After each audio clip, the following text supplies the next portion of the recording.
Hello and welcome to Corporate Culture, your podcast about cooperation, conflict, and culture at work. Today I speak with Dr. Tsisana Shamlikashvili. Tsisana is an international expert in alternative dispute resolution, and together with her we want to discuss some core questions of human conflict. Tsisana, thank you very much for joining the conversation today. Good afternoon and hello, and thank you very much for invitation, and I'm happy to be with you, and I hope that it will be interesting conversation. Yes, I think so. I'm quite sure about that. For those of you who maybe don't know Tsisana, she really is a pioneer of mediation in Russia. In 2005, she founded the Center for Mediation and Law and drafted a mediation law for the Russian Federation. In 2012, I found it really impressive. The Russian Reporter magazine named Tsisana among the top 100 most influential people in Russia. However, since the start of the war in Ukraine, Tsisana now has suspended her activities in Russia. As a mediator, she has vast experience in a big range of cases, including cross-border commercial disputes, family conflicts, intellectual property, workplace, financial, personal injury, medical malpractice disputes, really a lot of different conflicts and topics that people have conflicts about. And Tsisana is also the author of several important books on mediation. For those who are interested, you can find more in the notes below about her publications. Tsisana, there's probably a lot more that I can say about you, but maybe as a first overview, I will stop here. Your experience in the field of mediation is really incredible, and there's a huge amount of things we could discuss. But I think that maybe it would be most interesting to talk about some core questions of interpersonal conflict. And the first simple question that I have to you is, why is there so often conflict among humans? First of all, thank you for introduction. Yes, and it's really very important for me to be in this field. It's kind of my lifelong journey, which brought me to mediation. And the question which you are asking, probably it's one of the core questions, because from this question, we have to answer the question, is conflict always solvable? And where are the limitations of mediation, which is also a very important question for us as professional mediators. This is very important ethical question, professional question. And my life experience, and probably not only mine, but universal experience, shows that conflict is inevitable, but it's avoidable. That's good news, that it's inevitable but avoidable, but also not always. This is, we have to keep it in mind that not always we can avoid the conflict. And conflict, it's something where what was inherent in universe, you know, because without conflict we won't be able to develop. There was many of our philosophers, for all human beings' history, they tried to answer the question of peace and war, because this is the most you know, tragic and most difficult projection of conflict. And even Kant he was insisting that we can reach the stage of our societies, the universe, where conflict, when the war won't be necessary, that we will live in peace. Mm-hmm. But I would say that probably this is something what we, and in modern times, for instance, Woodrow Wilson and his approach to the politics, it was also about this, that we can reach the conditions, we can live the way, we can behave the way, I mean globally, when we can live without the conflict. But at the same time, I will get back to this. Conflict is not only inevitable, it's necessary, but it's very important that the conflict won't get destructive, because there is a lot of positive things in conflict if you can deal with the conflict and if you can address the conflict the right way. Your question, why there is conflict, and the main thing is we can talk about many levels and many different ways how conflict appears. But of course, conflict, interpersonal conflict among the human beings, it's one of the most difficult conflicts, and probably it's a conflict which is the core of all the other conflicts. It's kind of something which comes out of some unsolved, ununderstood, unheard controversy, difference of opinion, difference of interest, and this always creates this this ground for the conflict. Yeah. And what I want to say, maybe you want to ask me something, but I just finish this. I just want to say that why this conflict, interpersonal conflict, is always present in our life, which, as I said, it's not bad. Sometimes it's it helps us to develop personally and as societies, as communities, but at the same time, we human beings, we think that we are all the same. But we are all very different. And each of us, we are very unique. Very unique. It's not, we all often we are discussing about the cultures. We are talking about intercultural relations. But to be honest with ourselves, especially in last at least maybe 150 years, since the societies, they became so much, they started to be so much, mixed. Mm-hmm. And the way of life started to change extremely. So now today, most of the times, one person, it's already one culture. Mm-hmm. Or maybe it's even many cultures, because our social roles, our social,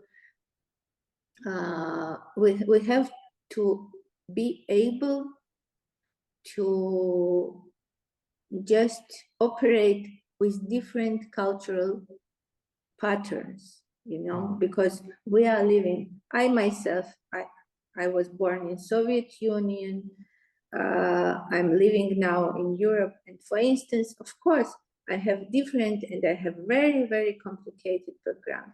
And of course, I have to be able, in my family, I have one way of dealing with my close family members. And there is something different when I have to deal with my colleagues or my neighbors. And this is the same, but the problem is that when we have this we are different cultures, so we have different ways of understanding, we have different background, we have different, not only personal background, but we have historically, our collective background is different. And we have also different ways how we process information, how we receive information, how we process information, and also wording. And why we are saying that in mediation, wording is one of the most important things, because you have to find the right words.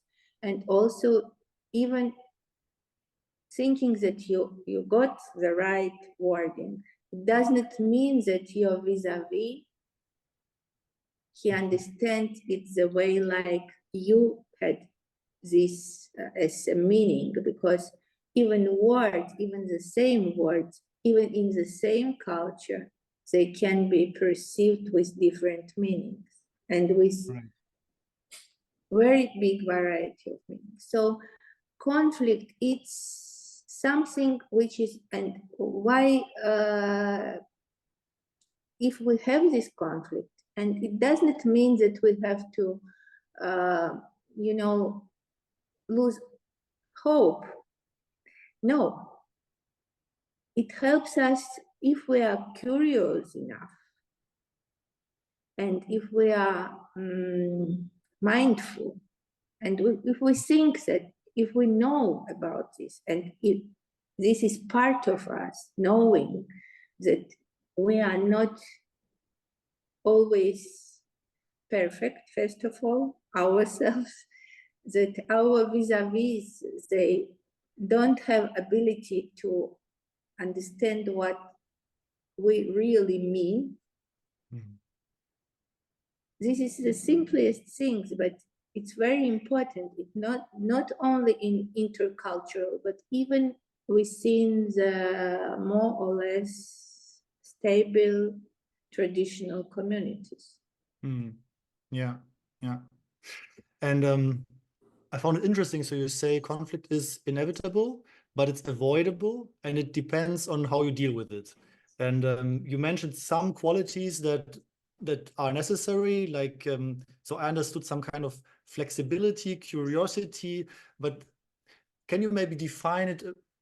If you had to define it, what would be the main competences that humans need to better deal with conflicts? Are there like some core competences that are necessary and helpful? You know, of course, there are competencies which we all mediators know, and people who work like psychologists and so on, we know that listening,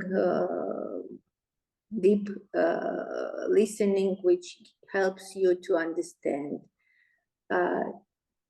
questioning, of course. One of the main things is, it sounds maybe very, very simple and very strange, but one of the main things, first, what you have to understand from my point of view, that you have to be very, very attentive, because you can't be 100% sure that what you hear, even what you see in some context, that it's how you perceive it and how you interpret it. You have to be able, first of all, to understand this. Then there are abilities and sometimes methods and techniques which you can use, already knowing this, to diminish the harm which you can get from not understanding this.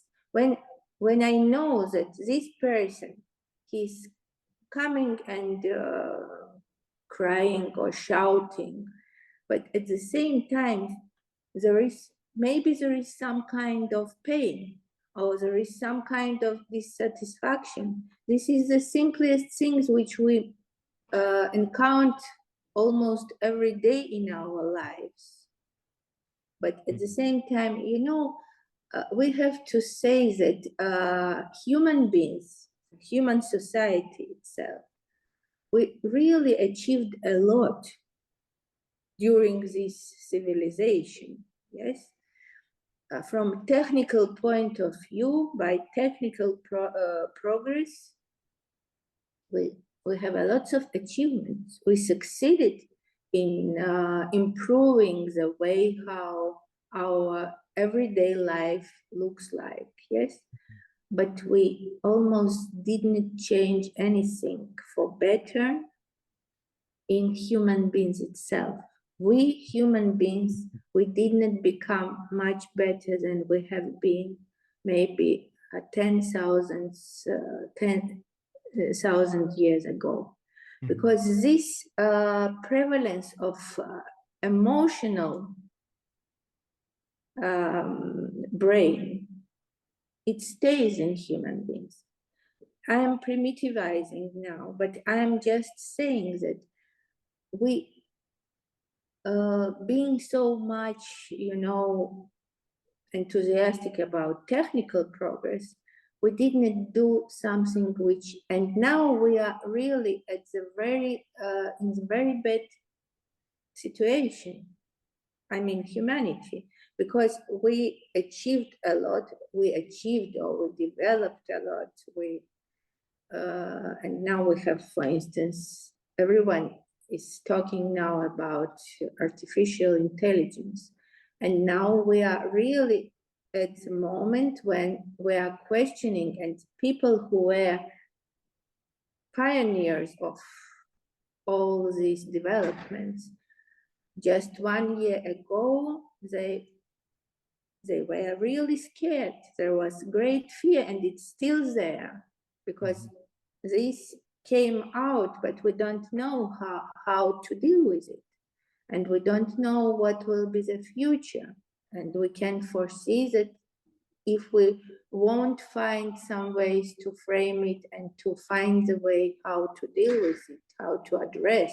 And it's very difficult to address as well, because you can't even embrace, human brain can't embrace all the aspects of how it can influence and what can be the impact of artificial intelligence. And so the problem is, getting back to why I'm saying that conflict is something which person has to be mindful. If you want to be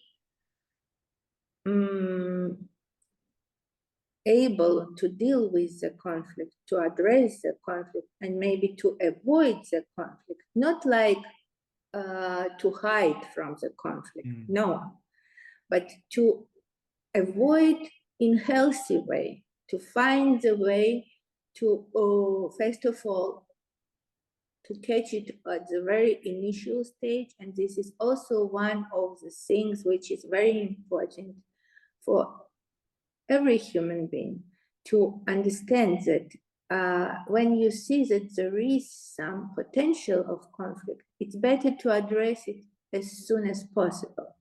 Yes, sometimes one can say to me that, yes, some conflicts, they just dissolve, disappear themselves.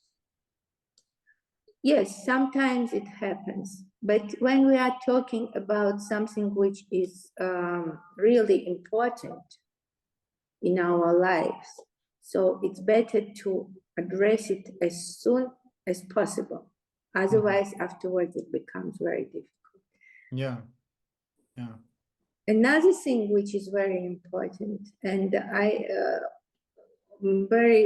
for instance, William Ury, he uses this metaphor of balcony.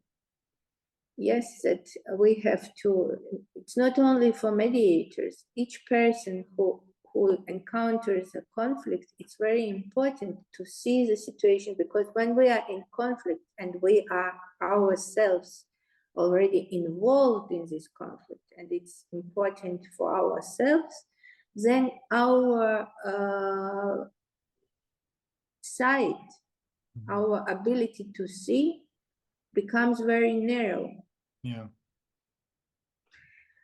And to deal with the conflict, it's very important not only to see the details, which is also very, very, it's very core part of dealing with the conflict. But with details, you have also to be able to like fly above this situation and to have as panoramic as possible view on it. Mm. To see it from above, because when you see it from the height, then you see more context. And the context is very important. And when I said about conflict which is avoidable, and we are lucky that most of the conflicts really, if we are dealing with it in good, with you know, goodwill and in good way, so it's really possible to avoid the conflict. But some conflicts where one of the parties, or maybe either parties, they don't want to cooperate, this conflict, it's not avoidable. Because if there is no real strive for cooperation, we can be very much, you know, there could be deep insult, there could be even maybe strive for revenge, but you know what, in case if there is real goal of one of the parties or both parties just to annihilate, just to destroy each other, then it's just, and if we are talking about Ukraine and Russia, about aggression of Russia, so this is not the conflict which you can solve. Of course, you can solve it if Ukraine will just say that they will sacrifice their sovereignty, their statehood, and then they will become part of Russia, I don't know. But this is not the way how the conflict should be solved in this case, yes? So when there is aggression, when there is real will of the other party to harm and to violate, then this conflict, from my point of view, it's unavoidable. And for this conflict, for such kind of conflict, we have to understand that there are limits. It's not about negotiation. First, in such kind of conflict, you have to show strength. You have to show strength, and this will be, because this is also power game, and we as mediators know that power and power imbalance is very important, and it plays sometimes just terrible role in one of the parties' fate in resolving this conflict. So for us, it's in Ukrainian war, it's very important to understand that strength. The same was at the Second World War. If there won't be complete capitulation of Germany, can you imagine what could be? And one question which disturbs me always, why did United States use the nuclear bomb on Japan? There is a lot of maybe articles about this. Some of them, they say that Japan was already almost ready for capitulation. I know that United States, first of all, they tested nuclear bomb, They created huge fear for Japanese, and they also showed to Soviet Union that they have this kind of possibilities. But at the same time, that's so difficult, you know, sometimes to understand where is this limit. Yeah, I find it interesting that you say it, because I think that many people who are maybe not so familiar with mediation, they would expect from a mediator like you to say, there's always room for mediation, you can always negotiate. And I find it very important that you underline this, that there are situations where negotiation is not possible, or where it's also not helpful, and where maybe conflict is necessary, or even, as you put it, violence is also necessary, right? Not violence, but you have to show if there is violence, you have to stop this violence with adequate tools. If you have an aggressor, for instance, Putin, who was and who is still just destroying Ukraine, killing people. So how you can negotiate with the person who does everything to harm? You have to close the air space, and you have to allow to strike on Russian territory, that he will understand that.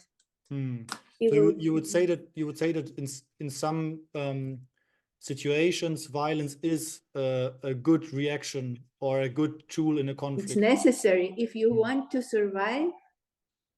Otherwise, yes, then you can say, okay, I'm so good, I'm so nice, he's just exploding all these rockets on me, and I will just try to negotiate with him. How? He will use it against you. Yeah. Yes. And I understood you in a way that basically there are two different types of conflicts. There are the ones that you can work on if both parties are interested, and maybe it's hard for both, but there's this goodwill.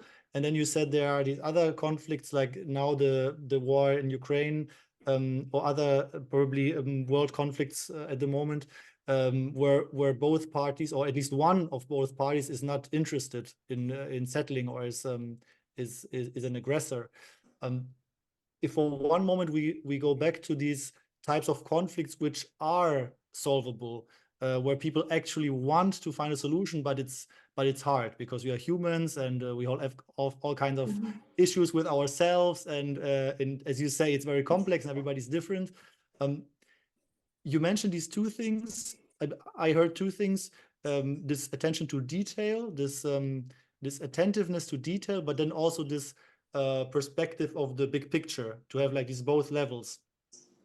And I mean, of course, there are thousands of trainings about mediation, about conflict resolution, about negotiation, but do you have an advice how to develop and to improve those skills? If I, for example, I say I want to become better in resolving conflict and dealing with conflict, and I would like to have these competences, is there a way for myself to improve this? Yes, indeed. There are ways. Of course, we can always improve some of our abilities as long as we realize about that we need them. And first of all, and also I just want to get back a little bit about conflicts where you have to use violence, or where you can use the strength, but we have the same thing. For instance, very often, I can say, in commercial conflicts, when one of the parties, but this is something different, when one of the parties wants to, they are ready to find solution for the conflict, but they are not ready to give some or too much compromise, or they don't, they can't persuade the other party to take part in mediation. And for this, quite often they go to the court to show that, first of all, that their intentions are very serious and solid. Mm-hmm. And then this is in some way, it's something similar that like when you use strength in warfare, for instance, yes? So you are showing that you have strength. You are showing about your intentions. We are saying sometimes that we have to show teeth. Mm. Yes? And this is very important to understand. But in some conflicts, there is no, even if you are showing this strength, that one of the parties doesn't want, one of the parties has to be demolished because of, it has to be defeated. Mm. And regarding your question about abilities to learn, first of all, one of the very good tools for mediators and for anyone who wants, and especially we need for all these things, we need critical thinking, but independent thinking, because all these words, you know, sometimes they have so much contradictory meanings around them. But one of the main things is independent thinking. And independent thinking, it does not mean that you don't have to read, or that you have to be stupid. One has to be stupid, you know, just I know what I know and I do what I want. No, we have to really, first of all, challenge information which we are getting. We are in great position because we have many centuries and many millennia backing us, and we can always go to our predecessors, and we can always read the sources which can help us to understand many situations. For instance, for me, one of my favorite books is Michel Montaigne, his essays, because when you open this book, probably one can understand that the problems which we have in the world, they existed always. Mm. And for the ability, it's questioning. Questioning is very important. Healthy doubt is very important for everyone, but healthy doubt, not the doubt which cuts your ability to take decisions, because we are taking decisions every moment of our life. How can you detect the difference between healthy and unhealthy doubt? Can you explain it a bit more? You know, if you will have doubts in everything, and whole day, if you will think, shall I drink this water or another water? I want. Okay, once you have to read about what kind of water is better for you, or what are the sources of this water, or something like this, and then you have to take decision. But at the same time, you have to be always quite, you know, sensitive to this when you hear something new, not to be in the position, okay, I decided that this is the best one and I will never change my position. Okay, I have to also, but I have to be able to take decisions based on knowledge, which I will sort out, but at the same time, that the decision which I made, or the conclusion which I made, it's not that something which I have, it's not about the values. The main value should be, of course, the human being's life, which is untouchable, and it should be the imperative, of course. Yeah. When you mention positions, I think a lot also about opinions. So in our world today, in our societies, I feel that it's kind of expected to have an opinion, and opinions get a bit more extreme and more and harder, right? Depending on, if you look at the United States, also in Europe, it's getting more polarized, and people, I have the impression, have this feeling of, I need to have an opinion, so I have to choose a side and have an opinion. Is that what you mean when you say have this healthy doubt to not have strict opinions, or can you have very strong opinions but still be very flexible? Is that compatible or not? I wouldn't use flexible. I would say that I have to have strong opinions, but based on my values, on my principles.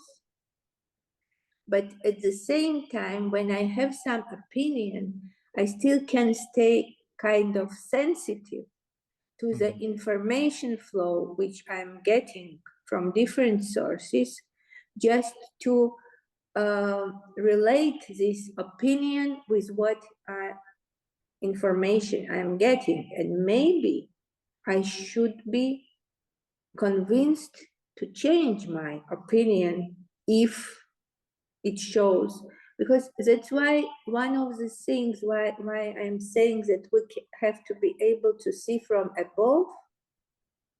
You know, in now world, I agree with you that about some issues, about some events, some questions, if you are in the society and if you are more or less active part of the society, but this is another very painful thing which I would say and which I am witnessing, that many of people, they think that they are active parts of the society and they are influencing something.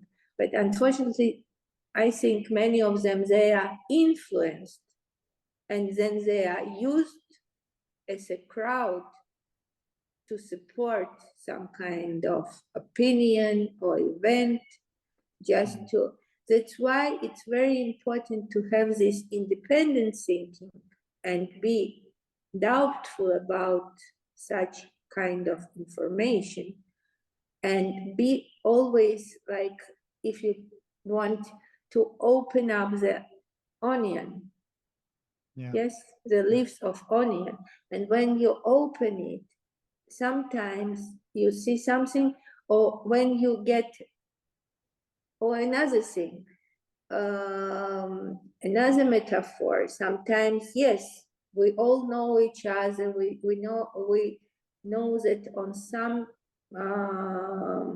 questions, some issues which we are experiencing in the world, we have more or less the same opinion, or we have the same attitude or approach.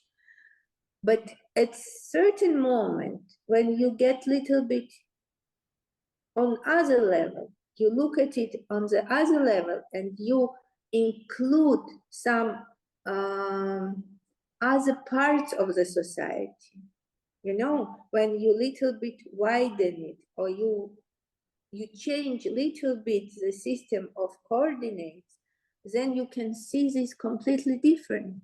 And maybe it comes from completely, so the opinion is used, the explanation is used, but the base is different.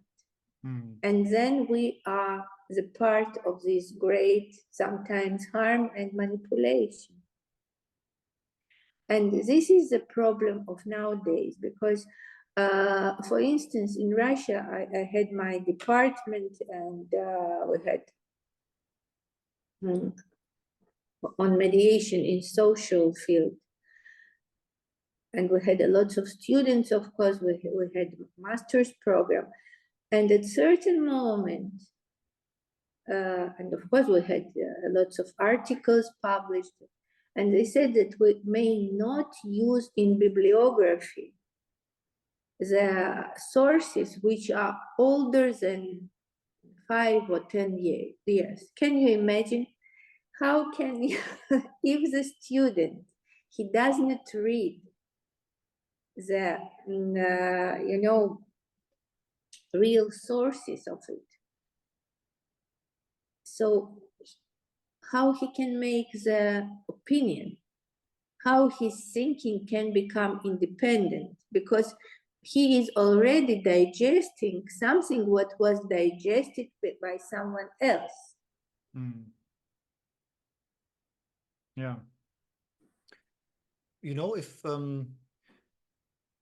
we would go one step further and imagine that we are able to deal with conflicts, and the conflict itself is not really troubling us anymore. Let's take something more from everyday life, maybe a workplace conflict.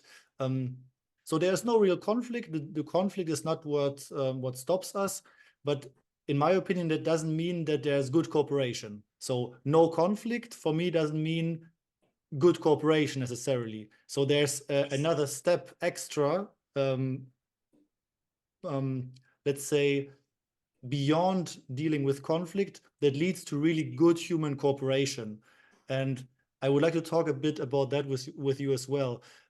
Maybe you can share your thoughts about that, like beyond the conflict, what is necessary for really good cooperation, collaboration between humans?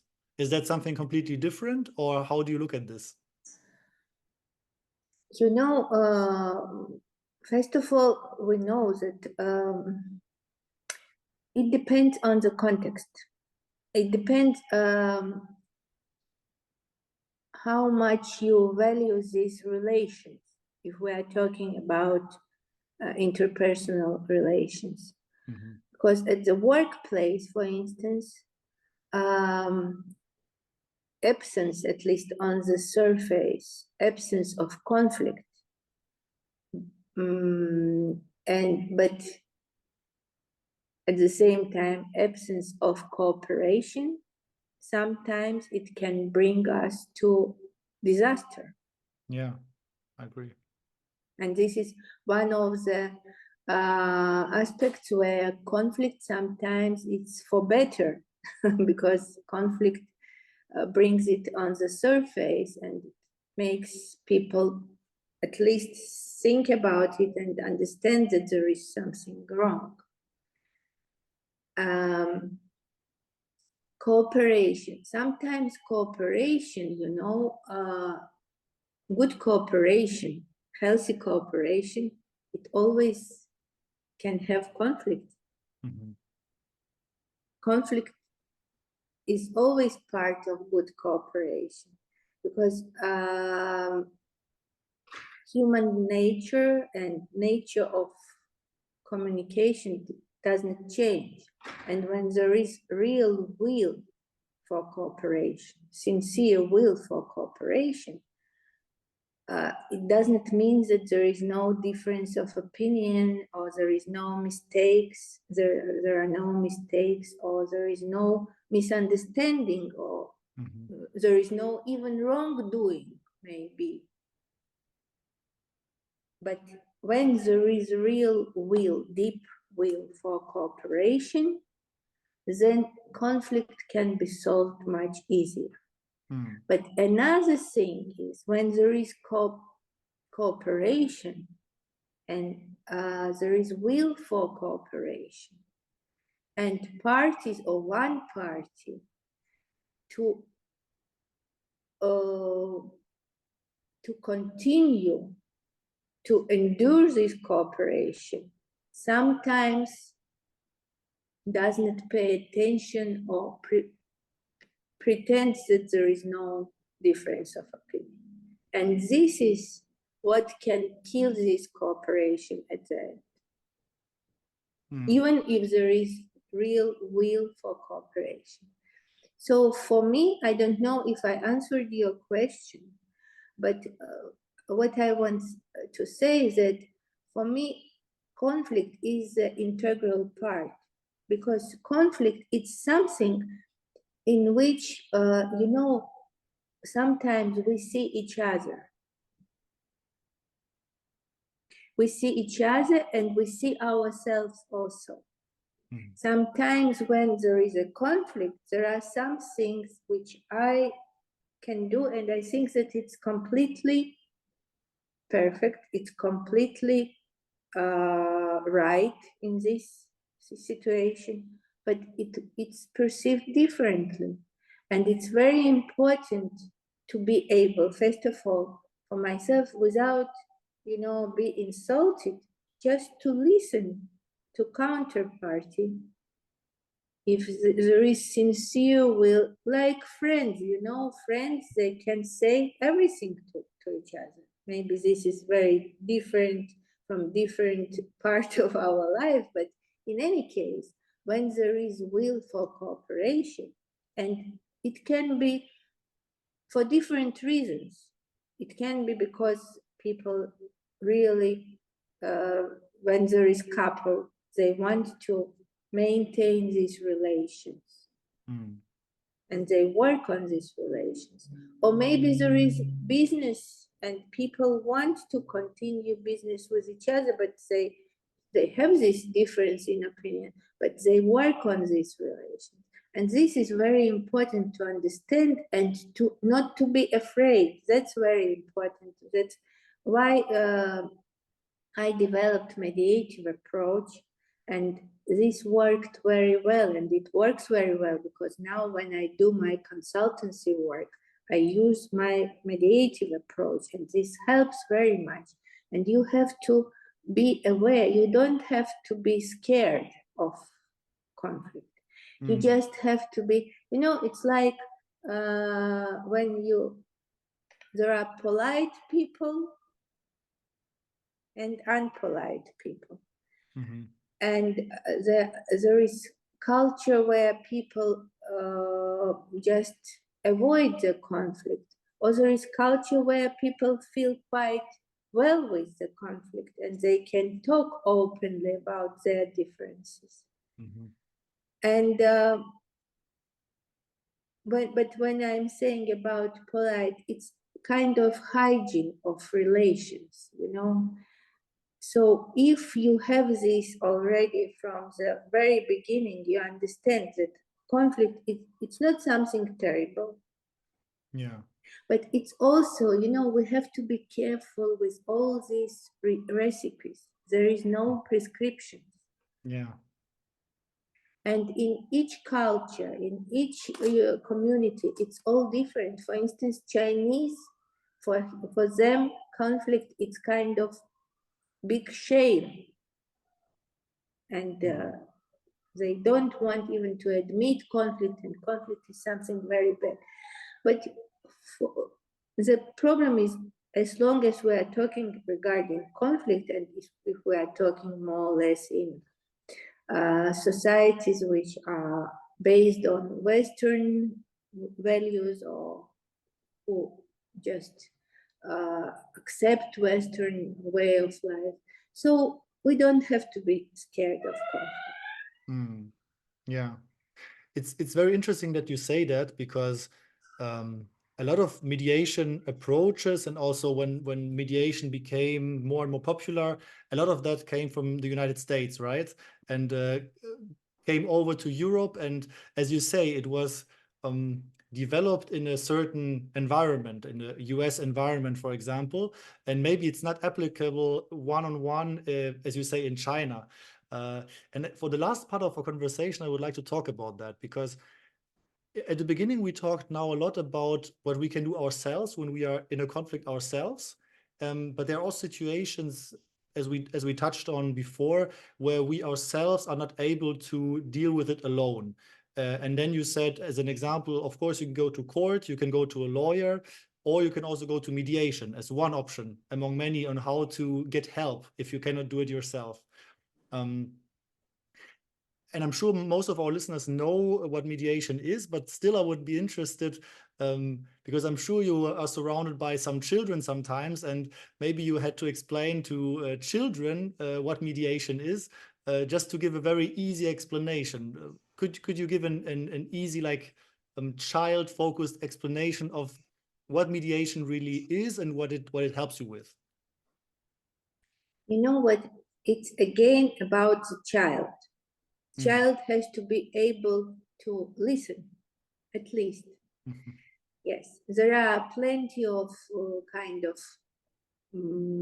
these stories about oranges and things like this, but that's not about orange. And there is a lot of questions afterwards about this orange, which tries to explain it in a very simple way, but it's not simple at all. And smart kids, they ask, okay, but if he doesn't want to give this orange at all, so he doesn't want to give you this orange, and he doesn't want to give it for juice or for peel or something. Yeah. But for kids, you know, and especially for kids in modern world, I would say, because modern kids, they are, I don't want to say like, you know, old lady from my lifelong experience, but in any case, I have 2 grandchildren, and I can say that they are different than we. And that's what I observe and that I see. It's not that they are worse or they are better, they are just different. And maybe for kids and even for adults, you can explain mediation as something pragmatic. You know, that in nowadays, you can't harm your neighbor without harming yourself. So if you are poisoning something, you will be poisoned yourself. And if you want that this world and our world is shrinking, before, when it was Soviet Union, and we were looking for the time when we will be able to escape Soviet Union, and we knew where we want to escape. For instance, to the Western Europe, somewhere else. Today, if someone will ask me where we want to escape, we don't have place. We are searching for another globe, you know. So we just have this small, little Earth. And we have to be very pragmatic about this, that starting to kill each other, throwing nuclear bombs or something like this, we will make this Earth uninhabitable for all of us. And starting from this big picture, very scary picture, you can tell to the small child or to kids, to students, that for our mutual good, we can use tools like mediation, which gives you real ability, which today some people call it soft skills, or which first of all needs to develop emotional intellect, all these abilities, because we have ears, we have mouths to talk, we have eyes, but it does not mean that we always use all these tools the right way.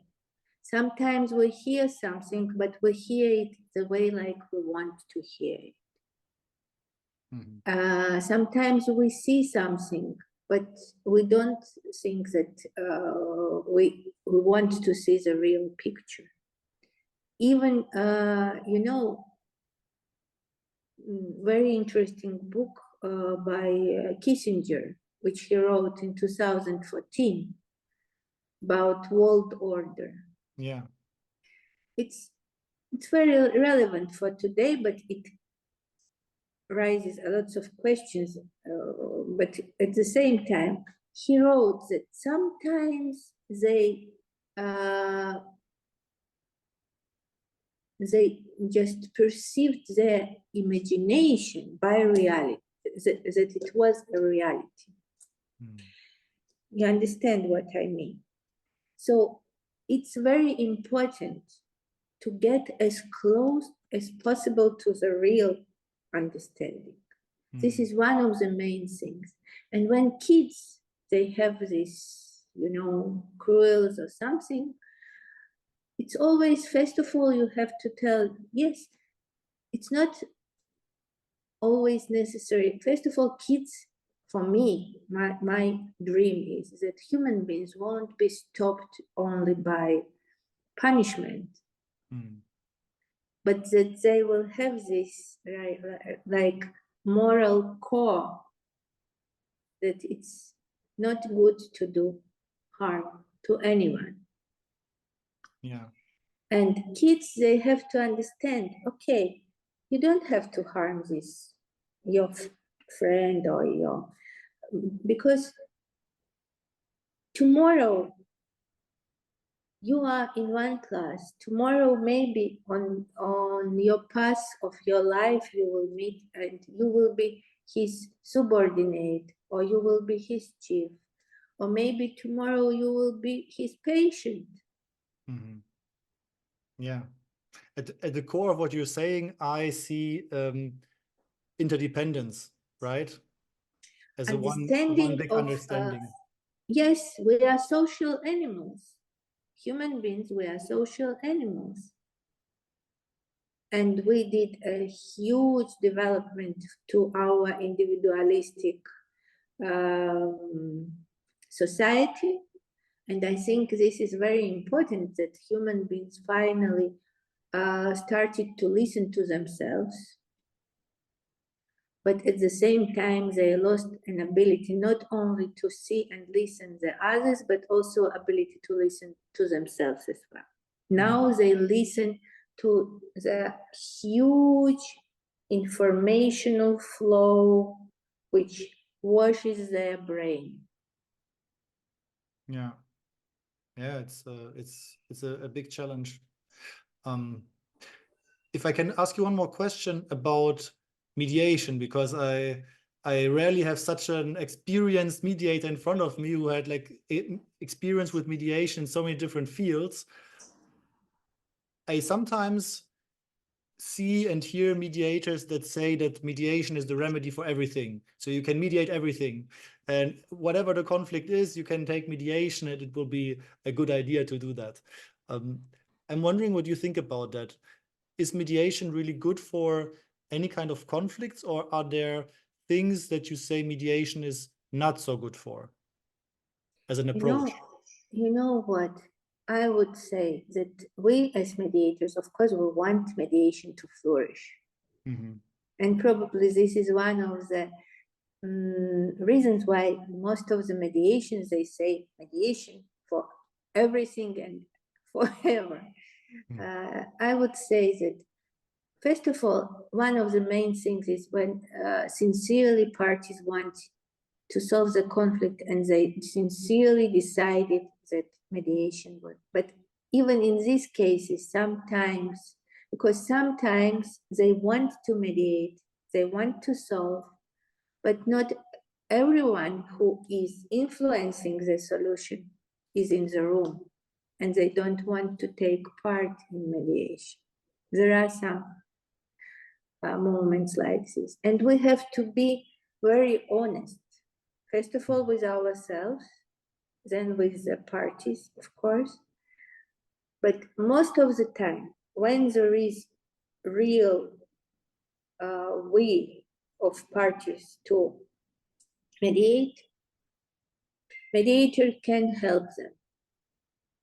Because mediator, why he is needed? Because parties, they are not able to communicate. First of all, maybe they don't have this ability to communicate at all, and that's why this is one of the reasons why they found themselves in conflict.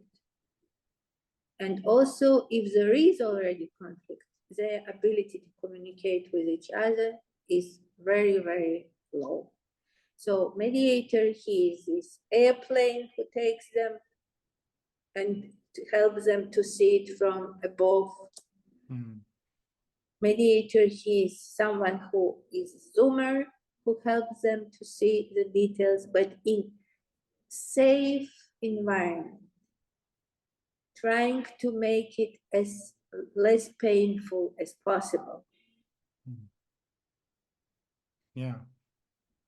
Mediator, he is the person who helps them to widen their horizons and maybe to generate some possibilities which they didn't even think about or which they didn't even would imagine. Mm-hmm. So mediator plays here a big role. And of course, there are sometimes parties where one party is ready to mediate, another one doesn't want. And here it's very important, mediation is quite young, quite new, and it's very important to educate parties about mediation. It's very important to educate lawyers, because lawyers, they always think that they know everything. And they also know better than parties what the parties need. This is very, very, very dangerous path. And so it's very important to educate lawyers. It's very important to educate parties, and that their expectations from what will happen, because procedure is also very different from what people are used to, from court, from arbitration, for instance. Even when people go to psychologists, for instance, it's all very different. And here, clarity is very important for mediators, just to be very clear with the parties about whose role is, and what mediator should do or can do, and what he won't do, and what they have to expect from mediator. And so this is very important. And let's be honest with ourselves. If the conflict appears, if everyone will develop such abilities, but this is impossible. Probably it won't happen in this civilization. But in any case, if they understand that they need help, because when we have headache or toothache, we go to the doctor. Mm. And when there is conflict, which we feel that we are not able to deal with it, address it ourselves, then it's also some of the features of civilized society, where parties, for instance, in Soviet Union, to go to psychologists, it was unacceptable. People were very much scared because they didn't even see the difference between psychologists and psychiatrists, Mm-hmm. And now this culture has grown up. The same is with mediation. People have to understand that if I am not able to deal with this conflict, and it creates more and more problems for me, it's better I will get some help, some assistance. And we are lucky now, we have this professional community of mediators, international community, and everyone can find mediator for himself. Right. Tsisana, thank you so much for your time today. It was incredibly interesting to talk to you, to listen to you, and to hear all your insights about conflict, about mediation. I hope that our listeners also took some insights from that discussion. And I wish you all the best for all your future projects. And thank you very much again for talking to me today. Thank you so much for the invitation. And it was a pleasure talking to you. And I wish you all the best and lots of success in your professional and personal life. Thank you.